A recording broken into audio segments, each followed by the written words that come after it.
Last season, Corey Kluber had a 5.80 ERA and his lowest strikeout rate since 2013.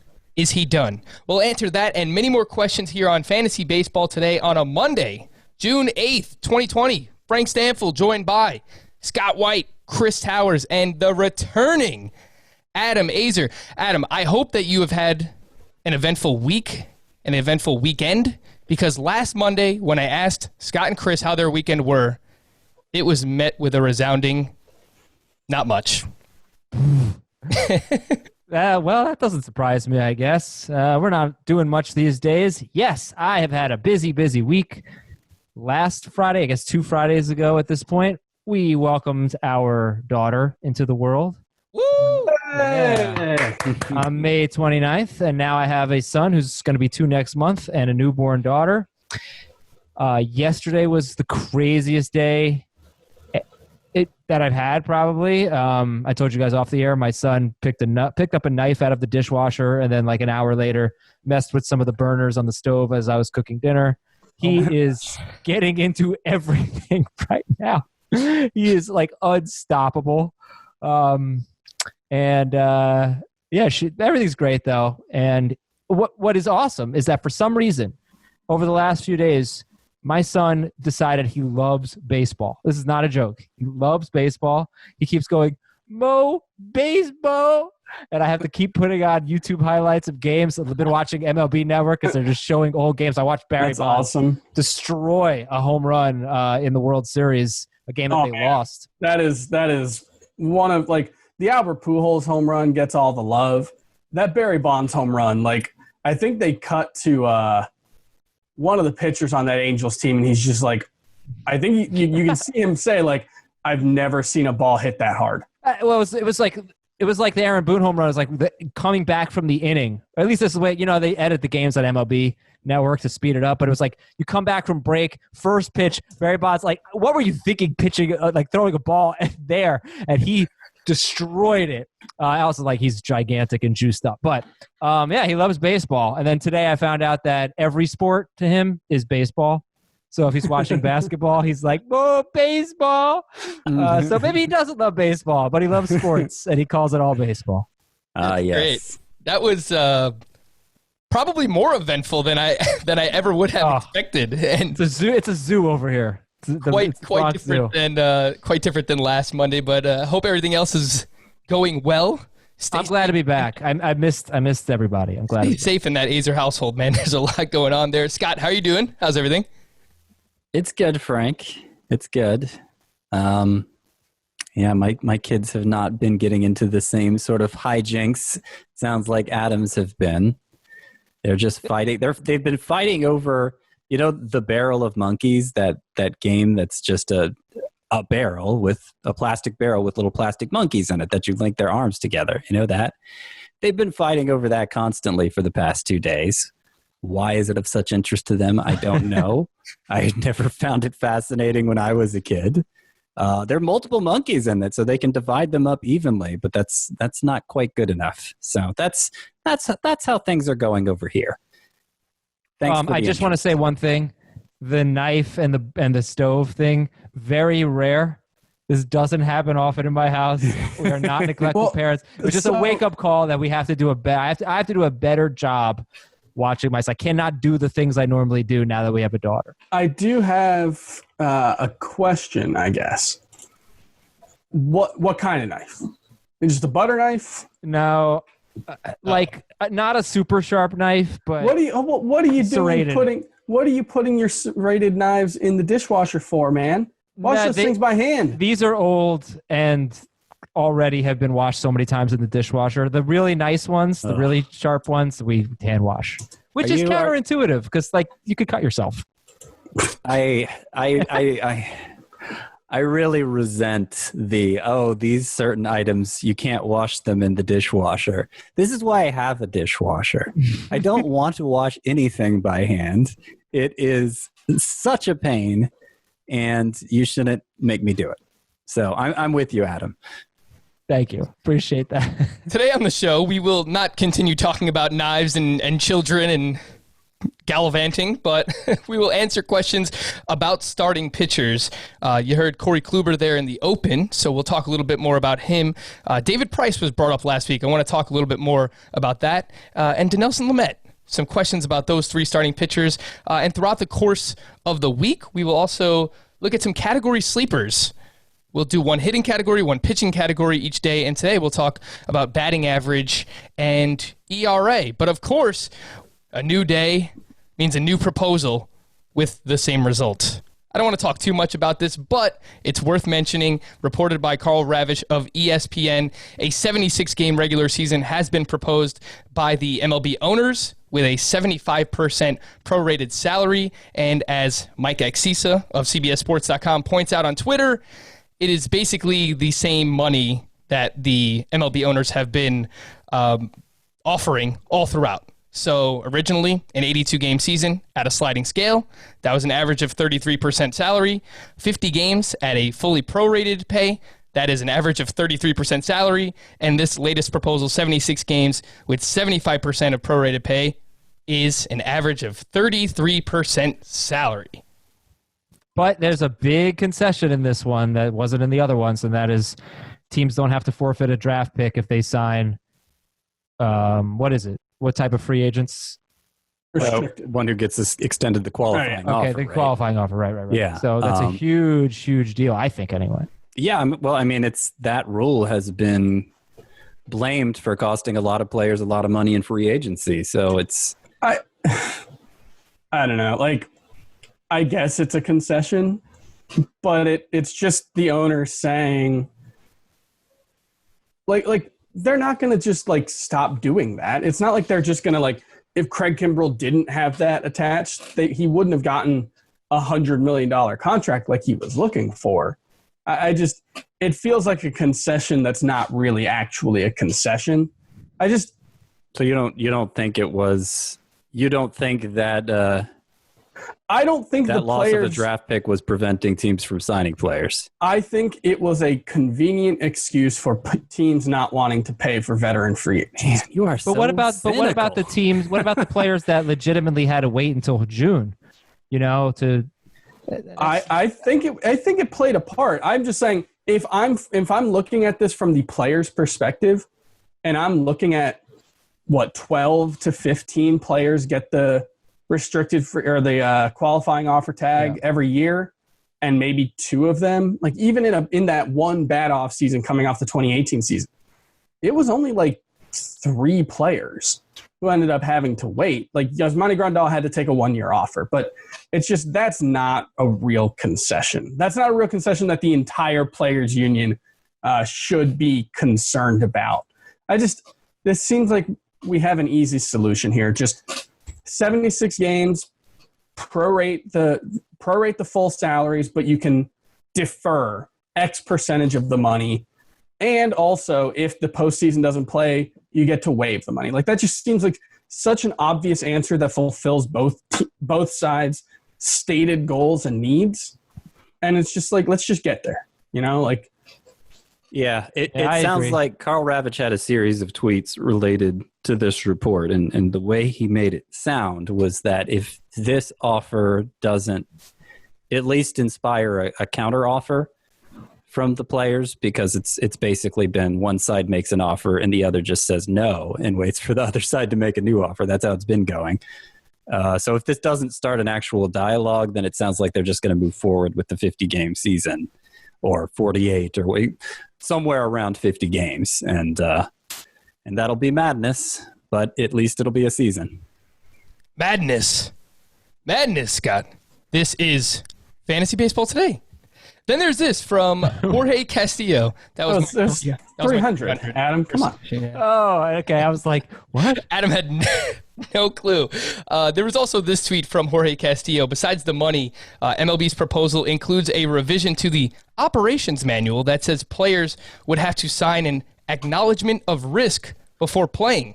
Players believe it is designed to undermine their right to challenge MLB if it fails to provide a safe working environment. So, boom. And there was another report this weekend. I can't remember. I think it might have been the New York Daily News, where they reached out to each MLB city, the public health officials, to see if the teams or the league had contacted them about some of the details in their proposed plan that they said that they would work with local officials on. And I think it was something like all but 4 said that they had not heard or did not say that they had heard. So I think that's a real concern for players as well. Hey, man, let's just make it happen. Like you said, Chris, I think, the way you laid it out makes a lot of sense. 75 games, start mid-July, whatever it might be at this point. Every day that we go along here without an actual agreement is just further into July or August that the season is going to have to start. So we'll see what happens. Let's get it done. And let's move into our email of the day from this person did not want their name revealed on the air, so we'll call him Voldemort. No, I'm not. You're not supposed to say it. That's the whole thing.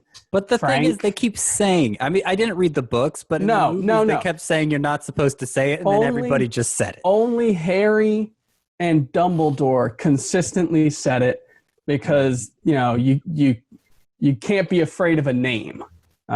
Maybe I have that status, Chris. You're not that hairy. It's a jinxed it's a jinxed name, Frank. You can't say it. Dear Stephen, Patrick, and Kawhi, did you figure out what this was, Chris? I know you were looking into it. No, it seems like it's like Steven Strasburg, Kawhi Leonard, both San Diego State University alums. And then I have no idea who Patrick is. Like that. So you stumped me.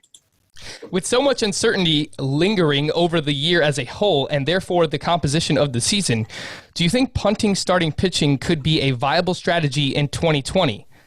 There are valid question marks and at least many unknowns over the readiness of players. Second, a number of players on improbable contenders are unlikely to go, quote, all out, and some may be prematurely shut down if and when they drop out of the race, which, if it's a 50-game season, could be like, 30 games into it, with vastly fewer games, each therefore taking on a greater than usual significance. Managers will likely be quicker with the hook, thus offering a smaller window for wins and quality starts. By punting starting pitchers and focusing your draft on relievers, you can avoid the potential starting pitcher circus. Secure your saves and ratios, all while grabbing yourself better hitters as your other league members stock up on arms. Adam, we spoke about this a little bit on Friday in regards to our 50-game mock draft that we did, so you didn't have an opportunity to talk about this. Is this something you can see yourself doing if we do play out a 50-game season, let's say? This is obviously not a points league question. I don't see why it's any different, but you know me and my Tap Hap AMC, where I do think that you can sort of punt starting pitching. And I think some people do punt starting pitching and just get those ratios, particularly in a head-to-head categories league, a weekly head-to-head categories league. I don't think any strategy changes in this regard, with this specific question. I don't think the 50 games changes, but yeah, I mean, just a in general strategy of relievers instead of starters and focusing on ratio categories. It's a viable strategy, but I don't think that I really agree with the premise of this email.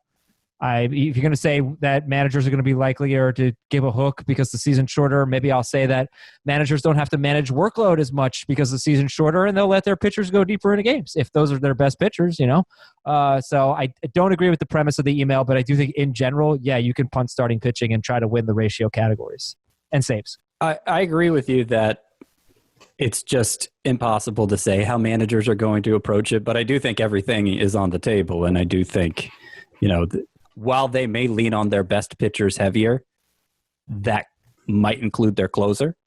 It might include their ace, and they don't end up using their ace like a typical starter. They'll use them like a typical starter, and then 3 days later bring them in for a 3-inning save or something like the sort of crazy stuff we see in the postseason if the season is that short. But there's just no predicting which teams are going to do that kind of stuff and who they're going to do it with. It does make every starting pitcher riskier. I think this strategy, I mean, you obviously have to understand your league rules, and a lot of leagues have start minimums, they have innings minimums that have to be met in a week. And it's possible closers could pitch a higher percentage of their team's innings than ever, and you may end up fine with the innings minimum, but it's still, it's still something you have to account for. And like the bottom line, I'll just say is you still need good pitching in an environment where I don't think there's really just kind of middle of the road pitching. You still need good pitching. It's going to be harder to pinpoint and it's going to be even riskier to pursue, but you still need it. If your leagues allow for you to do something like this, I do think it might be the most successful way to go about it.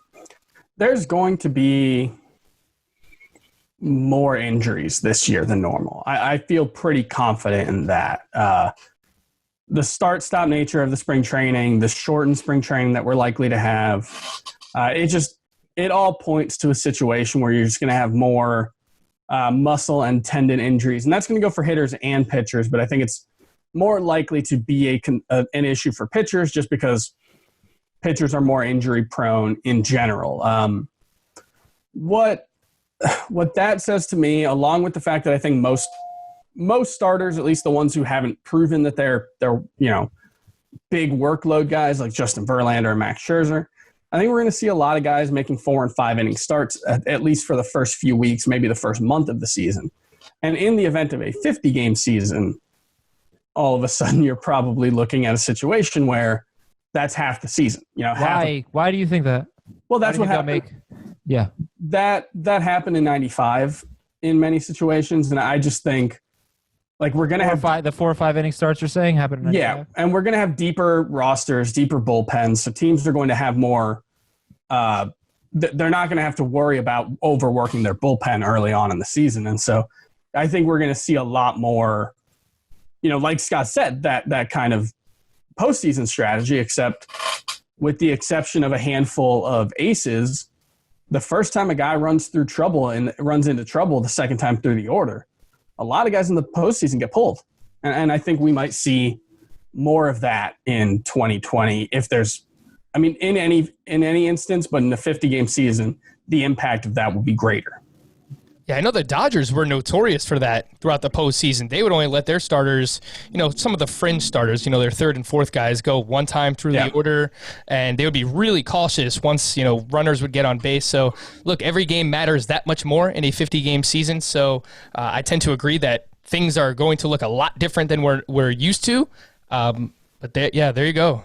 Regarding, how some teams might handle. Ultimately, we don't know, but we can try our best to take a crack at it and guess that.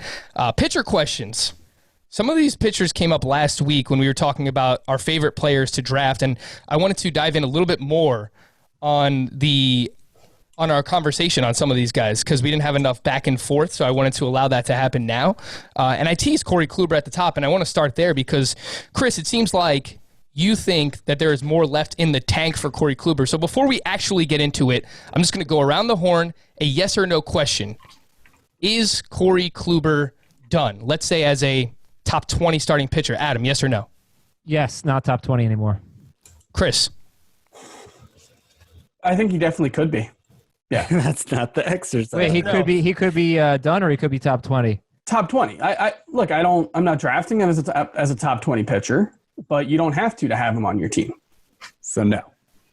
Your answer to the yes or no question is no. Yes. I don't like yes or no questions either. Yeah, I don't like us either, Frank. You suck, man. I'm just confusing myself at this point because Adam did the exercise correctly. Chris, did what Chris does and kind of went all over the place with it. Scott, Corey Kluber, is he done as a top 20 starting pitcher? I'm leaning yes. You're leaning yes. All right, let's get into it here. The fantasy points per game the last 2 seasons before last year. So I don't even have the fantasy points per game for last year because he was so bad. He had a 5.80 ERA and a 22.6% strikeout rate, which was his lowest since 2013. But the 2 seasons before that, 2018, 19.7 fantasy points per game. In 2018, that ranked as SP4.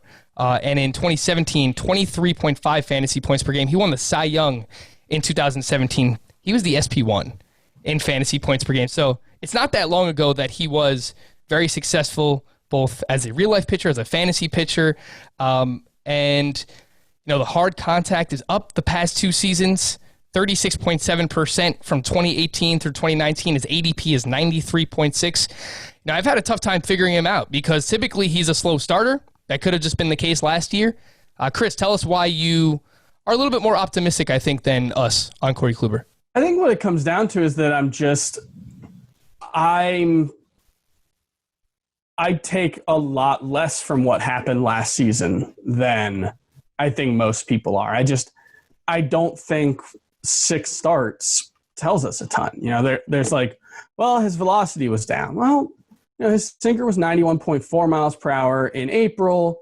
It was 91.6 in April of 2018. It was 92.1 in April of 2017. That's really basically nothing, especially for a guy at his age. And then, his strikeout rate was down. Well, again, 1 month. His walk rate was up. Like that's ultimately what it comes down to. Is I just kind of think, to a certain extent at least, I think you're better off throwing last year away.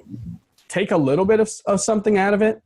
Don't just draft him like you were coming into 2019, which was, as a second-round pick. But I just don't think last year was enough for us to say, wow, Corey Kluber is probably done. I don't think we have enough evidence for that. We saw something similar happen to him in 2017, where he really struggled in the first month of the season.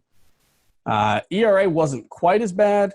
Walk rate wasn't quite as bad, but they were pretty close. And went on the IL at the beginning of May, came back from a back injury, and was the best pitcher in baseball from that point on. Threw a ton of innings, got a ton of strikeouts, and won the AL Cy Young. So I just think if you're looking at Corey Kluber and saying, well, he had one bad month and then he didn't bounce back from it, I kind of think that it's sort of poor logic. I think we have to weight these things appropriately. And I just feel like his current ranking, the way people look at him and talk about him in fantasy baseball for 2020, doesn't appropriately weigh the amount of data that we have. Scott, when it comes to Kluber, his ADP is 93.6. He's the 24th starting pitcher off the board. At what point in the draft do you have to be where he's available and you are willing to draft him? Probably my 4th starter. If I'm looking to fill my 4th starter spot, that's where the upside is worth the downside to me. And I'm not putting it all on last month. I do see a lot of people who are. I'm kind of with Chris in that I don't put that much stock in last month. What worries me most is that when we last saw him pitch, he was 32, and now he's 34. And a lot of aging can happen between 32 and 34 that we just have no insight into. Apparently, I don't know. I remember seeing some report. I didn't see it for myself, him pitching, but apparently he wasn't looking that good this spring. And I had some concerns about him heading into last season because of a drop in velocity and a drop in swinging strike rate from 2017 when he won the Cy Young. Now, he still put up great numbers in 2018, but I thought maybe he overachieved some. I thought it may be indicators of a decline. Last April, it doesn't help reassure those fears. And now he's, like I said, it's basically been 2 years since we've seen him pitch a reasonable sample of innings. So I just don't know who he is anymore. And now he's changing teams too. It's just like a lot of reasons to be worried. And it could turn out fine. He could be a top 3 Cy Young finisher again. But I talk about the top 35 starting pitchers all the time, and he's among them. The main thing I use to sort them out is risk factors, and I feel like his pile is larger than most pitchers, most of that group. One thing I will say, though, is what appears to be a decline from 2017 to 2018 might have just, in fact, been a regression to the mean. He was just so much better in 2017 than he'd ever been at, generating swinging strikes, generating strikeouts, avoiding walks. And for the most part, he just went back to being who he'd been in 2014, 2015, 2016, when he wasn't the best pitcher in baseball necessarily, but he was a consistent top 5 to top 7 fantasy starter and fantasy pick.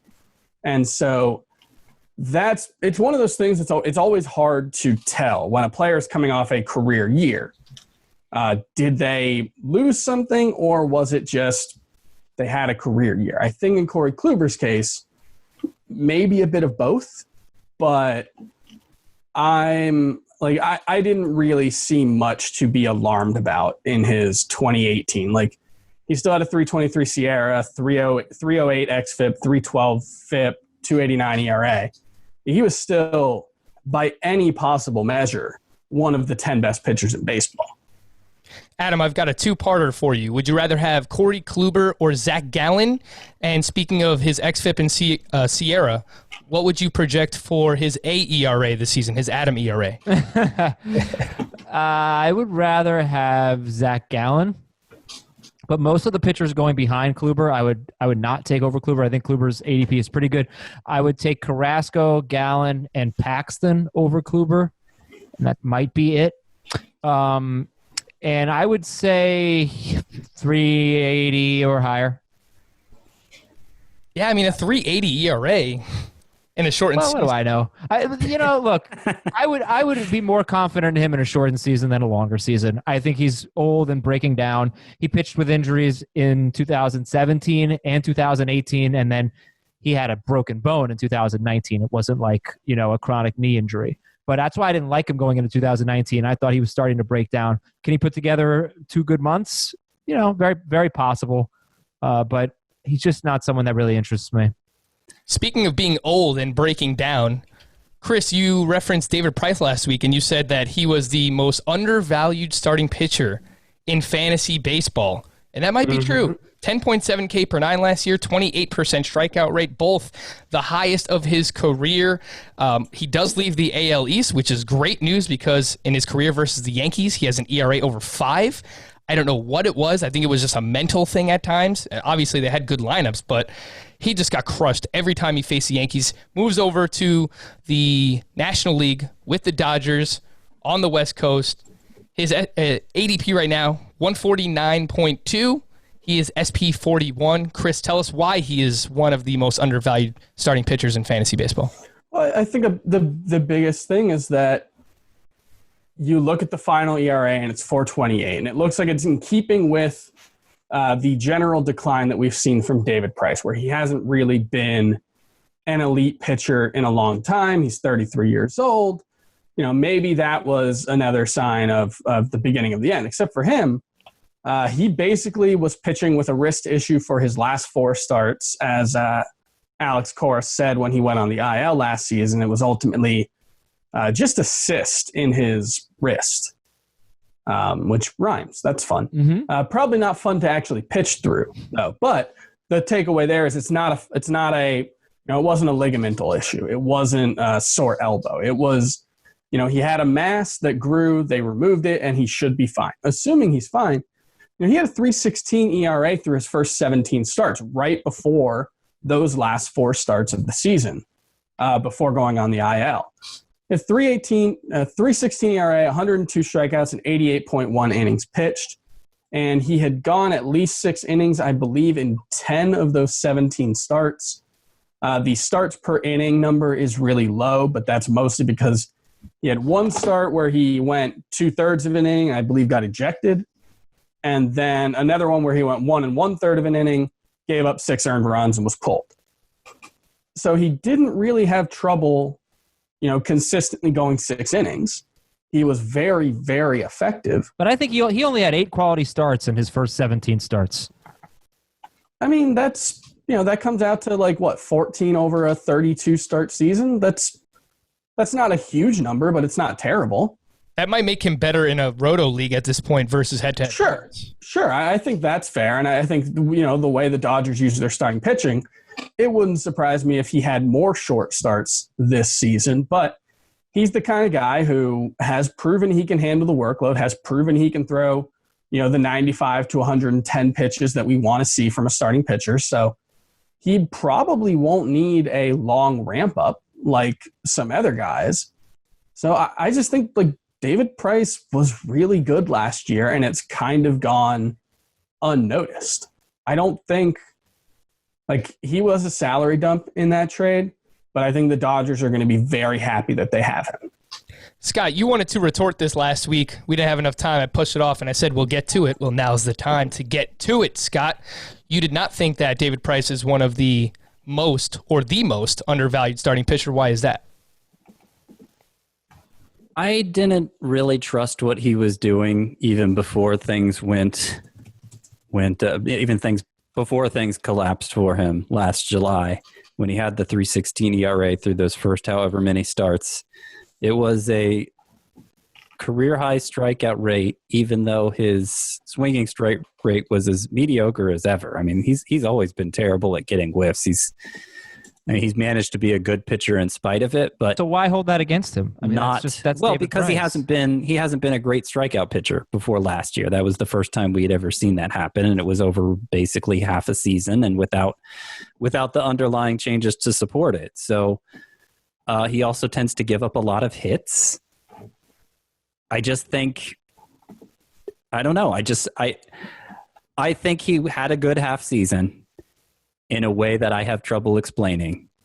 And so therefore I'm not putting much stock in it. Well, you better get into that, Scott. He had a 365 xFIP, a 3.16 ERA, and a 3 FIP. Yeah. He was really good. Yeah, and He was. You can look at 2018 too, and if you take away his starts against the Yankees, he had a 2.92 ERA. So where I come out on it, Frank, is I don't know if you remember, like we talked about kind of lessons we learned, and my lesson that I learned from Yu Darvish that I said I was throwing away and was going to be willing to make the same mistake on Yu Darvish was like, I can sit here and go through game logs and injuries and this, that, take away the Yankees starts for David Price. I can make a really compelling case for David Price. But when you start doing that with older guys, especially ones that are injury prone, that's where you can run into trouble. And I think like there's a lot to like about David Price, but I also feel like there's huge downside with David Price because he's also 34 years old and he's had trouble staying healthy and he doesn't pitch that deep into games. And again, if it were a longer season, I'd be more afraid of him. If it's a 50-game season, I might not care. But I could see a really easy case to make. 2.92 ERA if you remove the Yankee starts in 2018. 3.16 ERA and a great strikeout to walk ratio before playing with a wrist cyst in 2019. Like that's great.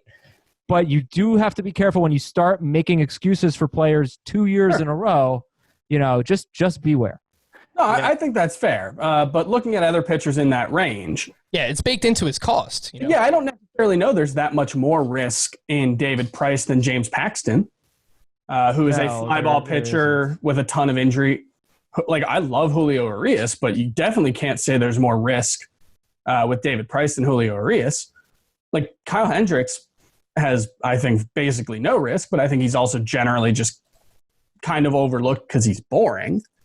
I just think in that price range, that's why I like him so much. Price range. Yeah, exactly. Over the previous 3 years, Price had a 3.74 ERA. So, like 3.74 ERA and barely a strikeout per inning. Like that's solid what starter. I'm banking on more than the guy we saw for half a season last year. That's not bad for your SP4 though, Scott. Yeah, that's you look at the guys in that range, and it's Robbie Ray and it's comparable. It's comparable. I don't see how that makes him undervalued, though. Well, because I think that's not the only outcome. I think there's legitimate top 20 upside there. I also think, like, when he got traded to the Dodgers, I think most people took it as a positive for his fantasy value. But, like, the way the Dodgers manage their pitching staff, they don't need him nearly as much as the Red Sox did. I think they're going to treat him like kind of like Rich Hill, kind of like they treated Rich Hill, except maybe even pulling him from starts earlier. And they have so many Dustin May, Tony Gonsolin types who are going to be on the roster now with expanded rosters. And I just don't know how many times Price is going to see the third the third time through the order. I don't know how long, if he's going to last. I don't know. I just feel like I don't trust the Dodgers given his injury history and his age, and these patches of ineffectiveness that he's shown the past few years. I just don't trust him to really treat him like a typical starting pitcher anyway. And I know you could make the case for every starting pitcher going into a short season, but I think it's a stronger case for David Price. I mean, Rich Hill's, 2018, 6 innings or more in 13 of 23 starts. Like, it's not a huge workload. There definitely were some early hooks, but I don't know. At SP 41, it seems like that's more than baked into the price. There are other guys behind him who I like even more, like Matthew Boyd, but I just think he's a very good value right now. I do also want to get into Dinelson Lamet because I know, Scott, you brought him up last week, and a lot of people have pegged him as a potential breakout starting pitcher. Last year was coming back from Tommy John surgery, a 4.07 ERA, 3.44 xFIP, does struggle with walks. The strikeout rate, 33.6%. That would have ranked 4th among starting pitchers if he qualified. His 14% swinging strike rate, that would have been tied with Shane Bieber for 9th among starting pitchers. So there's no doubting he can get swings and misses. He can get strikeouts. But, Scott, I kind of worry about the pitch mix. I mean, he is really relying on four-seam fastball, sinker, has this like slider, slurve pitch that he uses about 44% of the time. What do you make of Dinelson Lamet? How are you valuing him this year? Do you view him as a breakout candidate yourself? Yeah, I view him as a breakout candidate. I think I never end up drafting him because I think some people are too sanguine about that pitch mix you talk about. Basically just a 2-pitch pitcher, and he throws the one breaking ball about half the time. Like you said, that's the key to his success. And is that something that he can sustain a third time through the order? Looking at the way the Padres have handled Joey Lucchesi, who, the raw stuff isn't as good, but the pitch mix is similar. He basically relies on one special breaking ball a ton, and they never let him pitch a third time through the order. And, obviously he was coming back for Tommy John surgery last year, Lamet was, but it's not like they were letting him pitch deep into games then. So, yeah, that would be my main concern for him. I don't think it's just a total guarantee he's somebody you're going to be able to bank on in your rotation in fantasy. So, I don't want to make him one of my top 5 starters, and somebody else always does. So I never end up with him. Yeah, I mean, he's going 33rd at starting pitcher, which just I kind of came into the draft prep season liking Dinelson Lamet, and then I saw how much everyone likes him. And it really scared me off. You can look at his Baseball Savant page, and it says he has 4 pitches or 5 pitches technically, but the changeup he never really throws. The curveball, it shows a curveball and slider. They're the same pitch. He does not have multiple breaking balls. He's kind of a one-pitch pitcher at this point because his four-seamer and sinker both get hit really hard. Last year, he had a 426 expected WOBA on the sinker, 344 xWOBA on the four-seamer, but in 2017, the first time we saw him, it was 410 on the four-seamer and 374 on the sinker. So I think either way you look at it, Dinelson Lamet has a fastball that gets hit really hard and a breaking ball that is really, really good. Can you get away with that pitch mix? We've seen Lance McCullers have stretches where he did, but never was consistently dominant, never was as good as we hoped he would be. And I think that's the same thing with Dinelson Lamet. You're going to get a ton of strikeouts. I think you're probably going to get plenty of walks and, probably a 4 ERA. It's not a profile that I want to get super excited for right now, especially given the injury history, given workload concerns. It's kind of like the all-power hitter at this point. Dinelson Lamet's probably just a strikeout specialist at pitcher, and you're hoping he holds steady at ERA, and it just seems like that's really easy to find. Why would I pay for Dinelson Lamet when Robbie Ray goes so much later than him? Yeah, I think that's fair. And I knew coming into this draft season that he was going to be so hyped up because the way he ended the season last year, 3 of his final 5 starts, double-digit double-digit strikeouts. So there's no doubting the strikeout ability there, but struggles with home runs, even in a ballpark like Petco, which is just so weird. I mean, his splits last year, he had an ERA over 5 at home and a 2.92 ERA on the road.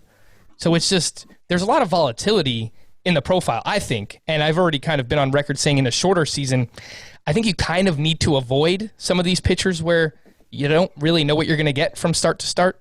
So I kind of lump him in that group with, the Robbie Rays and the Eduardo Rodriguez's, where I don't know that you can recover from the ratios he might provide in a shorter season. So I'm probably going to look to fade Dinelson Lamet heading into 2020. I wanted to talk a little bit about just some category sleepers at batting average and ERA, one hitting category, one pitching category throughout the course of this week, because when I'm drafting in a roto draft or in a head-to-head categories league, I will try and draft as many all-around players early on as I possibly can, and then kind of figure out later on in the draft, all right, what do I need? Look at your team and figure out, all right, I'm light in batting average, I'm light in home runs, I'm light in steals, I'm light in strikeouts, and try and, almost look for category specialists. So that's what I would consider, some of these players. So let's start off with batting average. The league batting average last year in 2019 was 252. That was the lowest since 2014 when it was 251. And looking at some interesting players, just in general, based on the ATC projections, which you can find over on sportsline.com as well. Those come from Ariel Cohen. I know you guys have had Ariel here on the show. I looked at some projected batting averages that are over 280 with an ADP outside of the top 200. And some names that I found: Luis Arias, Howie Kendrick, Alex Verdugo, Daniel Murphy, Jesse Winker, Adam Eaton, Hanser Alberto. Scott, any names here stand out to you where if you need batting average late in the draft, you actually will target said player? I mean, Arias is going to hit for average. Like he's so geared for it with how much contact he makes, the kind of contact he makes. He's going to hit for average. I'm just not sure he's going to do anything else. Maybe score a lot of runs depending where he is in the order. He does get on base a decent amount, mostly because of the batting average. So, he strikes me as a batting average specialist. Have I ever been so desperate for batting average late in the draft that I've been willing to turn to him? No. To this point, I haven't. So I can't really say that I in particular am drawn to him. Maybe Alex Verdugo. I think the overall upside is better, and since the back issues, those seem to be a thing of the past now, hopefully. Then playing time shouldn't be an issue for him, taking Mookie Betts' spot in the Red Sox lineup. And he might actually provide a decent amount of power, not a ton, but some, unlike Arias, who should be none. So he's, of these players here, he's the one I'm most excited about. And yeah, I think he's going to be a safe source of batting average. Not going to be as high as Arias probably, but it'll still be, that 290, 300 range. Adam, when you're drafting in a roto or head-to-head categories league, do you find yourself reaching for category specialists? Like you just look up and down your roster and realize, all right, I'm light on batting average. It seems like it's harder to find specifically with this category. That's why I wanted to highlight some of these players. But do you find yourself maybe reaching for some of these batting average contributors late in the draft? Ryan Reynolds is probably the last guy I look at. He goes about 180th, right? But like Kevin Newman and Luis Arias, no, I'm probably not going to be taking those guys. What I have found that happens a lot is if I need to justify taking someone like Edwin Encarnacion late in a draft, I can only do that if I took good batting average players earlier. So it usually works the other way. If I get really good batting average guys earlier, then it frees me up to take the 250 hitter who's going to hit a bunch of homers. I don't like playing catch-up in batting average. It's my least favorite category, hitting and pitching combined, I think. Maybe strikeouts. But yeah, it's my least favorite category to play catch-up in because the kind, hitting for power helps batting average. And so, if if there's a high batting average guy left at that point, generally speaking, he's not hitting for much power. And he's certainly not stealing bases in today's environment, because those guys, if they hit for average too, they're very valuable. So it just seems like you're paying specifically for batting average, and that's it if you're trying to fill that category late. And so many of the big high-end players early in drafts do provide batting average. I tend to avoid the guys who I know are going to be a liability there, like a Pete Alonso, or who's somebody who goes even earlier. I think Fernando Tatis could be. We've talked about that a lot. There are a lot of early rounders who I expect to be a liability in batting average. I mean, that's part of the reason I don't get excited about Giancarlo Stanton unless he really falls, because I know more likely than not he's topping out at 270 or so. Chris, you've been nodding your head a lot throughout the conversation here. I would agree that it's harder to find batting average contributors late because most of them are not going to contribute anything outside of batting average. Like, you've referenced Luis Arias before, but I don't know how much he's going to do in any of the other categories. That's why it's so hard to find, these guys late. Kind of like how Scott said, you can't really chase this category later on with some of these players. But, I mean, Adam Eaton is someone you've talked about before. Daniel Murphy, we haven't mentioned the name. I mean, is he just left for dead? He could be a batting average contributor, especially, playing half his games in a shorter season in Coors Field. And with the DH, he is someone who I was very excited going to Coors Field. I thought his swing was just perfectly tailored for Coors Field, and then he just, again, wasn't healthy. He was good when he was healthy in 2018. And so, yeah, I think there's some potential for a bounce back there. The thing I would point out, the one other name that I think is really going overlooked, and it's surprising because there was some hype around him early on, is Howie Kendrick, who led baseball in expected batting average last season, only had 370 plate appearances, not going to play every day. But with the addition of the DH in the National League, he very well may play every day or something close to it. And he's not just a batting average specialist. He had a 622 expected slugging percentage. He slugged 572 last year and was one of the biggest expected slugging percentage underperformers. I don't think he's going to do that again. I think last season was something close to a best case scenario for Howie Kendrick pretty much across the board. But with the DH, I think he's someone who absolutely belongs on your draft board. And then the other point I would make is, you said the league average is 252. Obviously, that includes pitchers and that includes guys who aren't playing a role in fantasy. So last season, to finish in sixth place in a 12-team roto league, which is right in the middle, 267 was the batting average that teams had in 2019. So you're probably looking at average for a fantasy team being something around 265 to 267 to 269.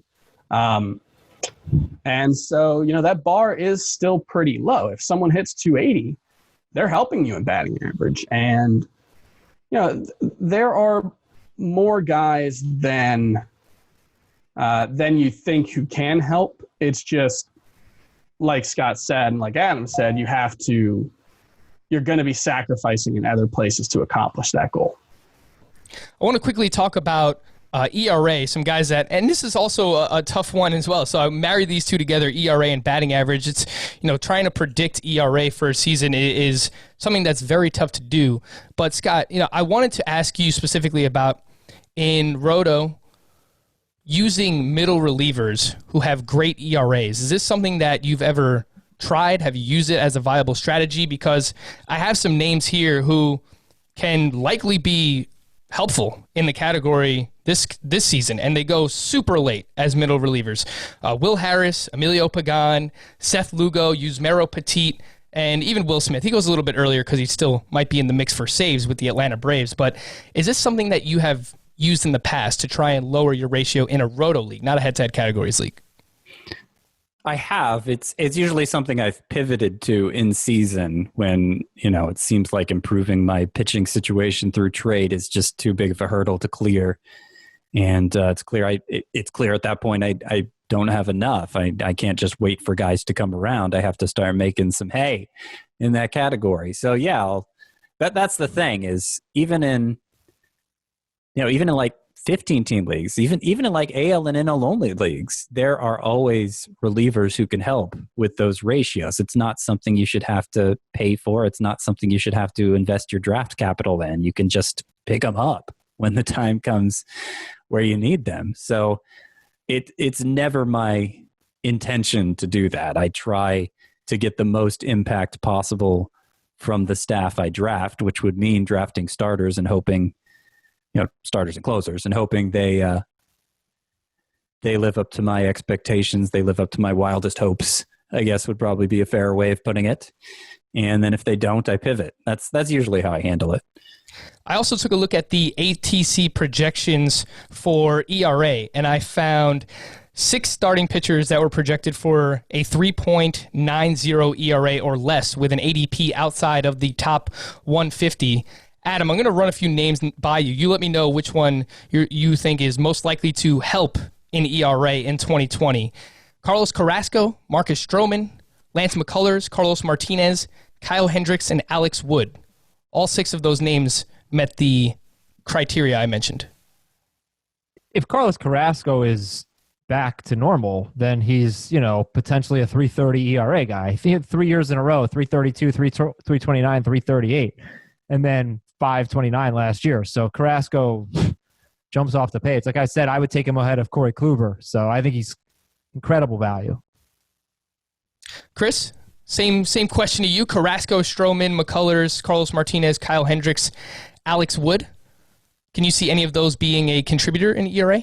Yeah, and to add that additional context, a 3.90 ERA would have gotten you 5th place as a team last year. And obviously the bar for starting pitchers is actually a little bit lower than that because your relievers are generally going to have much lower than a 3.9 ERA. So, 3.89 might not sound great. In this environment, it's actually pretty helpful. I think the obvious one has to be Kyle Hendricks, who has had an ERA of 3.95 or lower in every season of his major league career and has had an ERA of 3.46 4 years in a row and 5 out of 6. The ATC projections have been the most accurate in fantasy over the last at least 2 years, maybe longer. And so, I do want to give due deference to that. It compiles projections from around the industry and then kind of takes it in. It's a wisdom of the crowd kind of thing that weights based on accuracy as well. That being said, Kyle Hendricks is probably going to have an ERA lower than 3.88.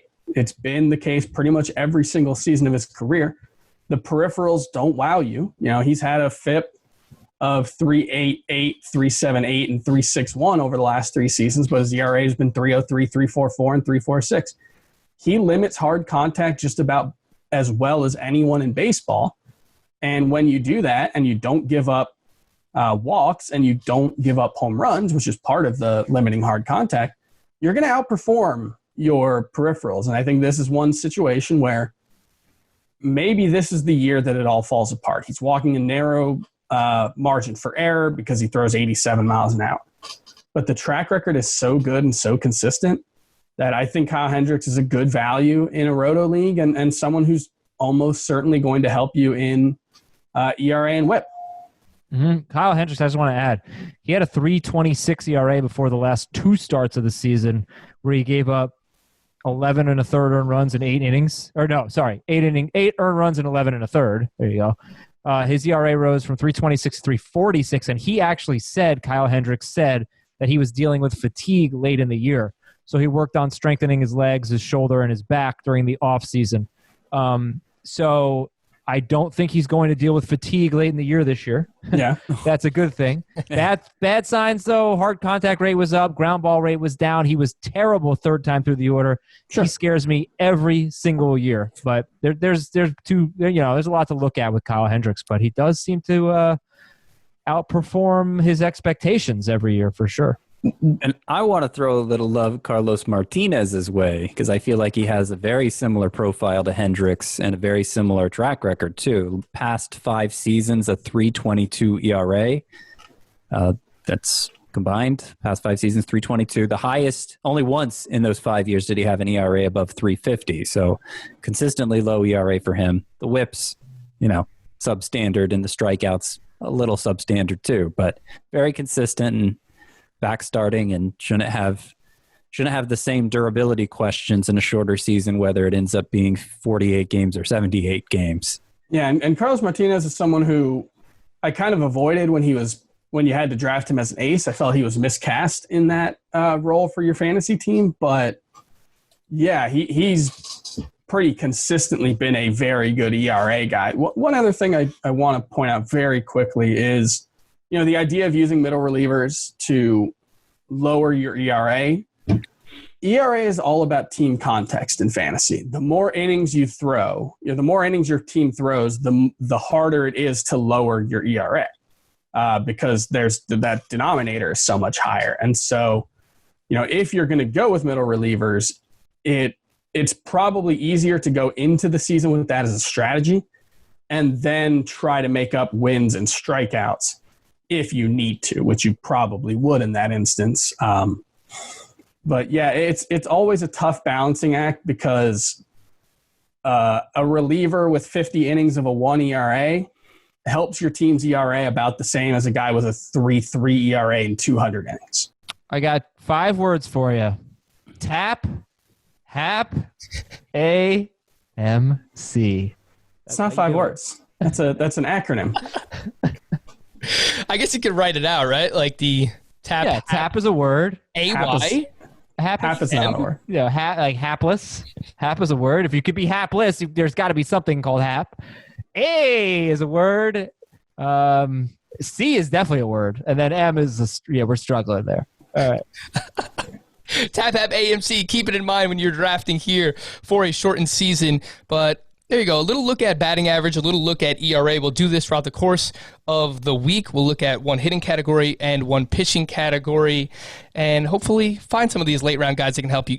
Seriously, put some respect on Kyle Hendricks. I've been doubting this guy for years, and I've basically missed out on all of his production. This will be the year that I buy in, and this will be the year that he has like a 4.50 ERA. So looking forward to that. For Adam, Scott, and Chris, we're going to wrap this up. We'll be back again tomorrow. We appreciate you listening. Fantasy Baseball Today. Talk to you again tomorrow. Bye-bye.